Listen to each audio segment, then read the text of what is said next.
ലോക hidden details വീഡിയോയുടെ രണ്ടാം ഭാഗമാണിത്. ആദ്യത്തെ ഭാഗത്തിൽ പറഞ്ഞിരിക്കുന്ന ഒരു ഡീറ്റെയിൽസ് പോലും ഇവിടെ ആവർത്തിച്ചിട്ടില്ല.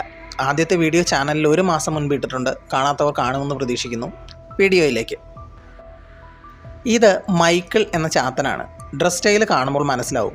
നീലിയും കത്തനാരും കൂടി തളയ്ക്കാൻ പോകുന്ന ആദ്യത്തെ ആളാണ് ഈ ചാത്തൻ. പിന്നീട് ഈ ചാത്തൻ നീലിയുടെ ചങ്ങാത്തത്തിലാവുമായിരിക്കും. അവർ ഒരുമിച്ച് ഒരുപാട് കാലം ജീവിക്കുകയും ചെയ്തിരിക്കും. പിന്നീട് എന്തെങ്കിലും കാരണം കൊണ്ട് പിരിഞ്ഞതുമായിരിക്കും. അതുകൊണ്ടാണ് നീലിയെ ഈ ചാത്തൻ മൈ ഗേൾ എന്ന് പറയുന്നത്. ദി മൂൺ വാക്കർ മാജിക് കമ്പനിയുടെ പരസ്യവും അവരുടെ പ്രോഗ്രാമായ പോപ്പ് എന്നും റെയിൽവേ സ്റ്റേഷനിലെ LED ഡിസ്പ്ലേയിൽ പരസ്യം കാണാം. മൈക്കിളിൻ്റെ ക്ലിനിക്കിൽ ഇതേ നോട്ടീസുകൾ ഒരുപാടെണ്ണം കാണാം. ആ നോട്ടീസിൽ ഈ പ്രോഗ്രാം നടന്ന തീയതി ജൂൺ 6 PM ആണെന്നും കൊടുത്തിട്ടുണ്ട്. അതായത് 6-ാം മാസം 6-ാം തീയതി 6 മണിക്ക് 666. ഈ 666 എന്നത് സാത്താൻ്റെ നമ്പറാണ്, അതായത് ചാത്തൻ്റെ നമ്പർ.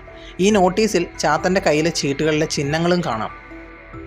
ചന്ദ്ര ഇപ്പോഴും പാട്ട് കേൾക്കാൻ ഉപയോഗിക്കുന്നത് പഴയ ആപ്പിൾ ഐപോഡ് ക്ലാസിക് ആണ്. ഡോക്യുമെൻ്റ് ഫോർജറായി വേഷം ചെയ്തിരിക്കുന്നത് രഘുനാഥ് പാലേരിയാണ്. മലയാളത്തിലെ ആദ്യ 3D സിനിമയായ മൈ ഡിയർ കുട്ടിച്ചാത്തൻ്റെ കഥ എഴുതിയത് രഘുനാഥ് പാലേരിയാണ്. മലയാളത്തിലെ ഫോക്ലോർ നാടോടി കഥകളെ അടിസ്ഥാനമാക്കിയുള്ള ലോകയിൽ രഘുനാഥ് പാലേരിയെ കാസ്റ്റ് ചെയ്തിരിക്കുന്നത് ഈ ഒരു കണക്ഷൻ നിലനിർത്താൻ കൂടിയായിരിക്കും. ദ ലീവ് എമംഗ് അസ് എന്ന ബുക്ക് കൊടുക്കുമ്പോൾ രഘുനാഥ് പാലേരിയുടെ കഥാപാത്രം പറയുന്നത് ഈ ജോണറിലെ ഏറ്റവും ഡീറ്റെയിൽസ് ഉള്ള ബുക്കാണെന്നാണ്. കൂടെ പറയുന്നത് ഐതിഹ്യമാലയേക്കാൾ കൂടുതൽ ഡീറ്റെയിൽസ് ഉണ്ടെന്നാണ്. ഐതിഹ്യമാല എന്നത് കൊട്ടാരത്തിൽ ശങ്കുണ്ണി എഴുതിയ നാടോടി കഥകളിലും വാമൊഴി പാട്ടുകളിലും നിലനിന്നിരുന്ന കേരളത്തിലെ ലോക്കൽ ഹീറോസിനെ കുറിച്ചുള്ള കഥകളുടെ സമാഹാരമാണ്. ചാത്തനും ഒടിയനും കള്ളിയങ്കാട്ട് നീലിയും കടമറ്റത്ത് കത്തനാരുമൊക്കെ ഐതിഹ്യമാലയിലെ കഥകളിലുണ്ട്. ഐതിഹ്യമാലയേക്കാൾ ഡീറ്റെയിൽസ് ഉണ്ടെന്ന് പറയുമ്പോൾ ഈ ബുക്കിൻ്റെ പ്രാധാന്യം മനസ്സിലാവും. ഐതിഹ്യമാല PDF ഓൺലൈനിൽ അവൈലബിൾ ആണ്. ലിങ്ക് ഞാൻ ഡിസ്ക്രിപ്ഷനിൽ ചേർത്തിട്ടുണ്ട്. ചന്ദ്രയുടെ ഷെൽഫിലെ ബുക്കുകളെക്കുറിച്ച് മുൻപത്തെ ഹിഡൻ ഡീറ്റെയിൽസ് വീഡിയോയിൽ വിശദമായി പറഞ്ഞിരുന്നു. അന്ന് പറഞ്ഞത് ഭഗവത്ഗീത, ബൈബിൾ, ഖുറാൻ എന്നീ റിലീജിയസ് ബുക്കുകളോടൊപ്പം impossible truths, the gods for astronauts, war of the gods എന്നീ ബുക്കുകളെക്കുറിച്ചുമാണ്. വിട്ടുപോയൊരു ബുക്ക് ഇപ്പോൾ കൂട്ടിച്ചേർക്കുന്നു. അത് the girl who kicked the hornet nest ആണ്. സ്റ്റേ ഗ്ലാസൻ എഴുതിയ ഈ book the girl with the dragon tattoo, the girl who played with fire എന്നീ ബുക്കുകളുടെ തുടർച്ചയായി എഴുതിയതാണ്.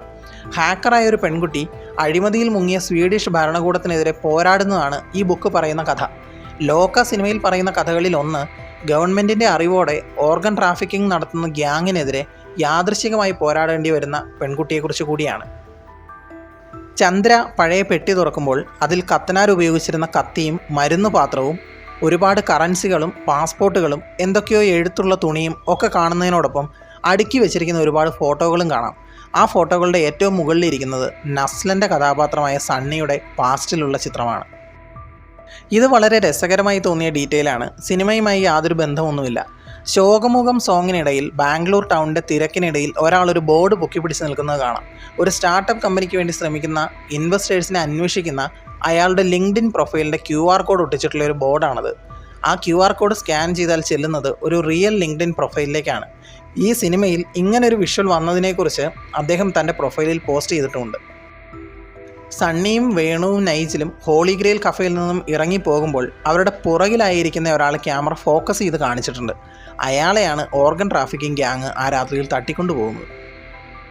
നൈജലിൻ്റെ ബർത്ത്ഡേ പാർട്ടിയിലേക്ക് ഇൻസ്പെക്ടർ നാച്ചിയപ്പ വരുന്ന സീൻ. കൂടെയുള്ള പോലീസുകാരൻ കഞ്ചാവ് എടുത്ത് നാച്ചിയപ്പയ്ക്ക് നേരെ നീട്ടുമ്പോൾ കഞ്ചാവിലോ പാത്രത്തിലോ പോലും നാച്ചിയപ്പ തൊടുന്നില്ല. അയാൾ അത് പൊക്കി പിടിച്ച് കാണുന്നത് പാത്രം പിടിച്ചിരിക്കുന്ന പോലീസുകാരൻ്റെ കയ്യിൽ പിടിച്ചുയർത്തിക്കൊണ്ടാണ്. യാതൊരു ലഹരിയും ഉപയോഗിക്കുന്ന ആളല്ല എന്ന് മാത്രമല്ല, അത് കൈകൊണ്ട് തൊട്ട് നോക്കുക പോലുമില്ല. ആ ക്യാരക്ടറിൻ്റെ ലൈഫിൽ എത്ര സ്ട്രിക്റ്റാണ് അയാൾ എന്ന് കാണിക്കുന്ന രംഗം കൂടിയാണിത്.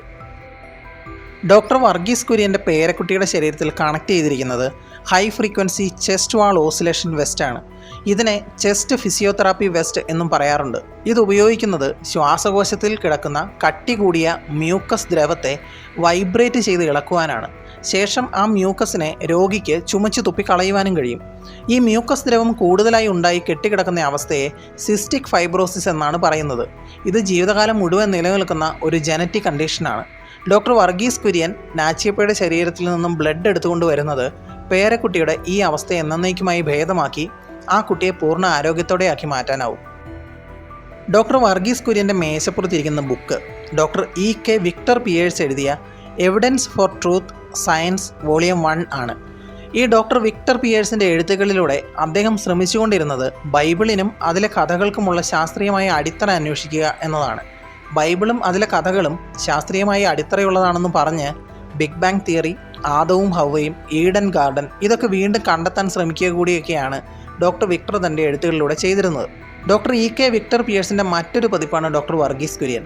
കത്തനാരുടെ താളിയോലകൾ ട്രാൻസ്ലേറ്റ് ചെയ്ത് ബുക്ക് ഇറക്കുകയും അതിലെ കഥാപാത്രങ്ങളുടെ കഴിവുകൾക്ക് കാരണമായ സയൻസ് കണ്ടെത്താൻ ശ്രമിക്കുകയുമാണ് ഡോക്ടർ വർഗീസ് കുര്യൻ ചെയ്യുന്നത്. ഇത് വളരെ ചെറിയൊരു ഡീറ്റെയിലാണ്. ലോങ് ഷോട്ടിൽ കാണിച്ചിരിക്കുന്നത് കൊണ്ട് എത്ര പേർ ശ്രദ്ധിച്ചു എന്നറിയില്ല.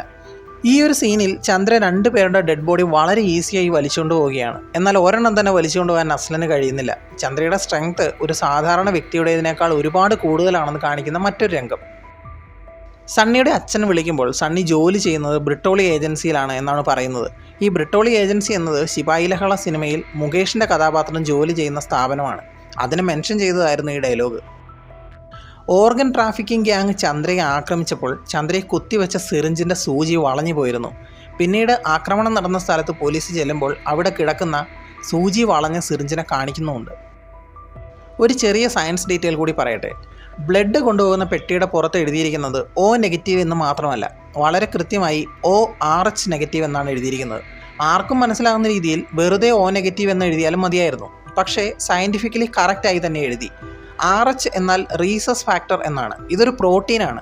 ഈ പ്രോട്ടീൻ രക്തത്തിലുള്ളവയാണ് പോസിറ്റീവ്, ഇല്ലാത്തവയാണ് നെഗറ്റീവ്. നാച്ചിയപ്പയുമായുള്ള ഫൈറ്റിന് മുൻപ് നീലിയുടെ കണ്ണുകൾ തിളങ്ങുന്നത് കാണാം.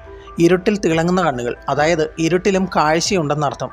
സിനിമയിൽ ആദ്യമായി നീലിയുടെ കണ്ണുകൾ തിളങ്ങുന്നത് കാണിക്കുന്നത് ഈ രംഗത്തിലാണ്.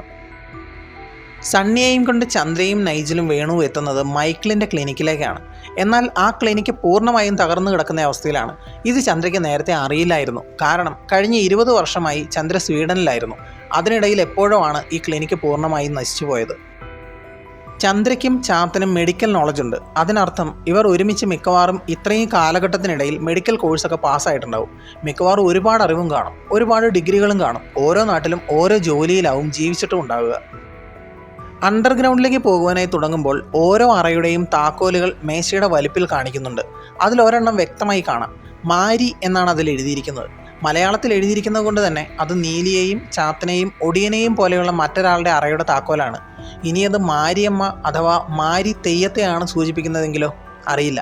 മറ്റൊരു സാധ്യത മേയർ എന്ന സ്ലാവിക് നാടോടി കഥയിലെ ഉറങ്ങുന്ന ആളുകളുടെ നെഞ്ചിലൂടെ നടന്ന് അവരുടെ സ്വപ്നങ്ങളിൽ ഭീതി നിറയ്ക്കുന്ന രൂപം മാറാൻ കഴിവുള്ള സ്ത്രീ ശക്തിയാണോ എന്നും അറിയില്ല. വരും ചാപ്റ്ററുകളിൽ നിന്ന് അറിയേണ്ടിയിരിക്കുന്നു. ജോണി ആരാണെന്ന് ചോദിക്കുമ്പോൾ അവൻ്റെ ഫാമിലി ഒരുപാട് ഹെൽപ്പ് ചെയ്തിട്ടുണ്ട് എന്ന് പറയും. അപ്പോൾ മറ്റു രാജ്യങ്ങളിലെ ഹോളി ഗ്രെയിൽ കഫേയുടെ ചിത്രങ്ങളും കൂടെ നീലയുടെ ഫ്രണ്ടായിരുന്ന കത്തനാരുടെ ചിത്രവും കാണിക്കും. ഇതിൽ കത്തനാരുടെ ചിത്രത്തിൽ സൂക്ഷിച്ചു നോക്കിയാൽ കത്തനാരുടെ വേഷത്തിൽ കൊമ്പനാനയുടെ ചിഹ്നം കാണാം. മൂത്തോൻ്റെ വടിയിലും മൂത്തോൻ വന്ന ഗ്രഹത്തിലും സിനിമയുടെ തുടക്കത്തിൽ കാണുന്ന ഇഷ്ടാറിൻ്റെ സോൾജിയറിൻ്റെ വേഷത്തിലും ഒക്കെയുള്ള ആനയുടെ രൂപം ഇവിടെ കത്തനാരുടെ വേഷത്തിലും കാണാം. എല്ലാവരുടെയും ശക്തി വന്നിരിക്കുന്നത് ഒരേ സോഴ്സിൽ നിന്നും ആണെന്നുള്ളത് ഉറപ്പ്. നാച്ചിയപ്പയെ തളച്ചതിന് ശേഷം വെക്കുന്ന സീൽ, അത് കുരിശിൻ്റെ ചിഹ്നമാണ്. അതായത് ഒന്നെങ്കിൽ കത്തനാരുടെ ആയുധം ഉപയോഗിച്ച് തളച്ചവരെ തിരിച്ചറിയാൻ വേണ്ടിയാണ് ആ ചിഹ്നം. മറ്റ് സെല്ലുകളുടെ മുകളിലും ഇതുപോലെയുള്ള ചിഹ്നങ്ങൾ കാണാം. നിഞ്ച ബ്ലേഡ് പോലെയുള്ളത് ചാർലി തളച്ചവരായിരിക്കും. ഇതിനിടയിൽ മൂത്തോൻ്റെ കയ്യിലെ വടിയുടേതുപോലെയുള്ള ചിഹ്നവും കാണാം. എന്നാൽ മാഞ്ഞു പോയിരിക്കുന്ന ചിഹ്നങ്ങളുള്ള സെല്ലുകളും കാണാനുണ്ട്. അതിലുള്ളവരെ മിക്കവാറും പുറത്തിറക്കി വിട്ടതാവും. അവരൊക്കെ ആയിരിക്കും സിനിമയിൽ ഇടയ്ക്ക് കാണിക്കുന്ന ക്യാമിയോ അപ്പിയറൻസസ്. സിനിമയുടെ പോസ്റ്റ് ക്രെഡിറ്റ് സീനിൽ ഒരു വമ്പൻ ഡീറ്റെയിൽ ഉണ്ട്. ചാപ്റ്റർ 2 ചാത്തനെക്കുറിച്ചാണെന്ന് നമുക്കറിയാം. 390 ചാത്തന്മാർ കാണുമെന്നും അറിയാം. ഒപ്പം ചാത്തന്മാർ ചാർലിയെ കൊണ്ടുവരുമെന്നും അറിയാം. എന്നാൽ ഇനി പറയാൻ പോകുന്നത് കേട്ടാൽ നിങ്ങൾ ഞെട്ടും. ചാത്തൻ്റെ കയ്യിലെ സാറ്റേണിൻ്റെ ടാറ്റു എല്ലാവരും ശ്രദ്ധിച്ചിരുന്നു. എങ്കിൽ സിനിമയിൽ ഉടനീളം ഓവർകോട്ടും വെസ്റ്റും ഒക്കെ ഇട്ട് കാണിച്ചിരുന്ന ചാത്തനെ എന്തിനാണ് പോസ്റ്റ് ക്രെഡിറ്റ് സീനിൽ മാത്രം ഇങ്ങനെ കാണിച്ചു, അതും സ്ലീവ് ഇല്ലാത്ത ഡ്രസ്സിൽ? അതിന് കാരണം കയ്യിലെ ഈ ടാറ്റു ആണ്. ഇല്ലുമിനാറ്റിയുടെ ട്രയാങ്കിളും ഓൾ സീയിങ് ഐയും. ഒടിയൻ ഹിറ്റ്ലർ കൊന്നെങ്കിൽ ചാത്തൻ ഇല്ലുമിനാറ്റിയിലെ ഒരു അംഗമാണെങ്കിലോ? അതല്ല, ഇനി ചാത്തന്മാരാണ് ഇല്ലുമിനാറ്റി ഉണ്ടാക്കിയതെങ്കിലോ? മൈക്കിൾ വേഴ്സസ് ചാർലി എന്ന ലോക ചാപ്റ്റർ 2 പ്രൊമോഷണൽ വീഡിയോയുടെ അവസാനം 389 ചാത്തന്മാരും വരുന്നതായി കാണാം. ഓരോരുത്തരും ഓരോ വേഷത്തിൽ ലോകത്തിൻ്റെ ഓരോ ഭാഗത്തു നിന്നും വന്ന പോലെയാണ് തിരിച്ചറിയാൻ കഴിയുന്നത്. ചാപ്റ്റർ 2 നമ്മൾ കരുതിയതിനേക്കാൾ ഞെട്ടിക്കുന്ന സംഭവങ്ങൾ കാണും. ഇത്രയും ഹിഡൻ ഡീറ്റെയിൽസ് ആണ് കണ്ടെത്താൻ കഴിഞ്ഞത്. കൂടുതൽ സിനിമാ വിശേഷങ്ങൾക്കായി ചാനൽ സബ്സ്ക്രൈബ് ചെയ്യൂ. Thanks for watching. Bye bye guys.